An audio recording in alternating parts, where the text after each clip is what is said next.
आखिर क्यों हंसने लगा मेघनाद का कटा सिर।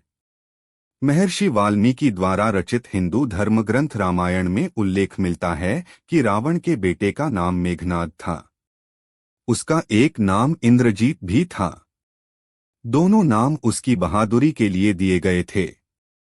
दरअसल मेघनाद इंद्र पर जीत हासिल करने के बाद इंद्रजीत कहलाया और मेघनाद का मेघनाद नाम मेघों की आड़ में युद्ध करने के कारण पड़ा। वह एक वीर राक्षस योद्धा था। मेघनाद श्रीराम और लक्ष्मण को मारना चाहता था। एक युद्ध के दौरान उसने सारे प्रयत्न किए लेकिन वह विफल रहा। इसी युद्ध में लक्ष्मण के घातक बाणों से मेघनाद मारा गया। लक्ष्मण जी ने मेघनाद का सिर उसके शरीर से अलग कर दिया। उसका सिर श्रीराम के आगे रखा गया। उसे वानर और रीछ देखने लगे। तब श्रीराम ने कहा, इसके सिर को संभाल कर रखो। दरअसल श्रीराम मेघनाद की मृत्यु की सूचना मेघनाद की पत्नी सुलोचना को देना चाहते थे। उन्होंने मेघनाद की एक भुजा को बाण के द्वारा मेघनाद के महल में पहुंचा दिया। वह भुजा जब मेघनाद की पत्नी सुलोचना ने देखी तो उसे विश्वास नहीं हुआ कि उसके पति की मृत्यु हो चुकी है। उसने भुजा से कहा, अगर तुम वास्तव में मेघनाद की भुजा हो तो मेरी दुविधा को लिखकर दूर करो। सुलोचना का इतना कहते ही भुजा हरकत करने लगी। तब एक सेविका ने उस भुजा को खड़िया लाकर हाथ में रख दी। उस कटे हुए हाथ ने आंगन में लक्ष्मण जी के प्रशंसा के शब्द लिख दिए। अब सुलोचना को विश्वास हो गया कि युद्ध में उसका पति मारा गया है। सुलोचना इस समाचार को सुनकर रोने लगी। फिर वह रथ में बैठकर रावण से मिलने चल पड़ी।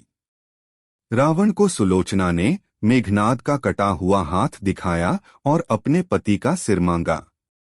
सुलोचना रावण से बोली कि अब मैं एक पल भी जीवित नहीं रहना चाहती, मैं पति के साथ ही सती होना चाहती हूँ। तब रावण ने कहा, पुत्री 4 घड़ी प्रतीक्षा करो, मैं मेघनाद का सिर शत्रु के सिर के साथ लेकर आता हूँ। लेकिन सुलोचना को रावण की बात पर विश्वास नहीं हुआ। तब सुलोचना मंदोदरी के पास गई। तब मंदोदरी ने कहा, तुम राम के पास जाओ, वह बहुत दयालु हैं।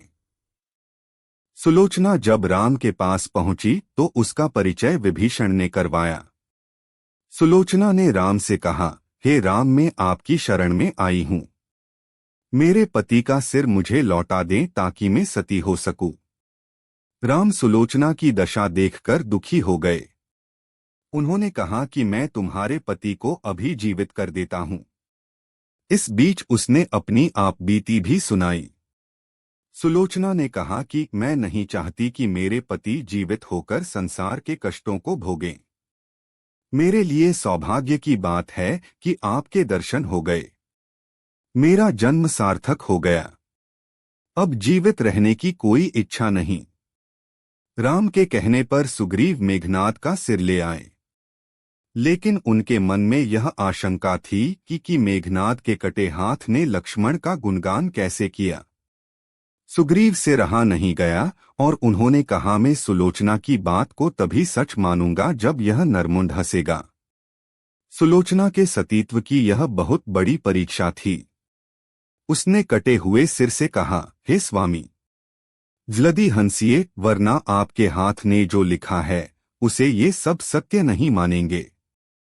इतना सुनते ही मेघनाद का कटा सिर जोर जोर से हंसने लगा।